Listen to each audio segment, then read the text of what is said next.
আমি মোহাম্মদ ইয়ামিন খান। আমি মূলত শিপে ওয়েল্ডিং করে থাকি, শিপে পাইপলাইনে এবং বডিতে আমরা ওয়েল্ডিং করা হয়।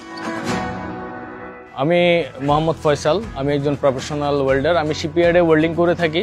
তো আসলে আমাদের শিপইয়ার্ডে যেমন ধরনের ওয়েল্ডিং রড ব্যবহার করে থাকি আমরা, সেগুলোর মধ্যে গুণগত মান এ ধরনের প্রয়োজন হয়ে থাকে যেসব রডগুলো আমরা ব্যবহারের ক্ষেত্রে ওভার রুট পেনিট্রেশন আসবে না, তারপর ফোরিসিটি আসবে না, কোনো ধরনের জালি থেকে যাবে না, কোনো ধরনের স্পাটার বেশি করে ছিটাবে না।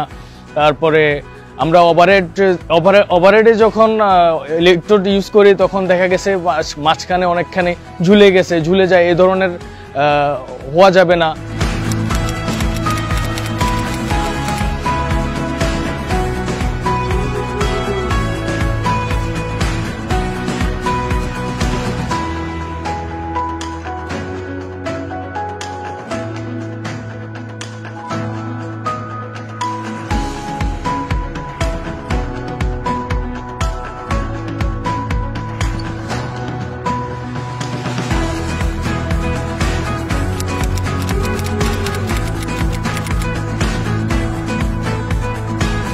আমার কাছে এই বি প্যাকেটের ইলেকট্রোডটা খুব ভালো মনে হয়েছে, কারণ এটা ওয়েল্ডিং করে বাবরি কম হয়েছে এবং লাইন স্মুথলি ওয়েল্ডিং করা গেছে।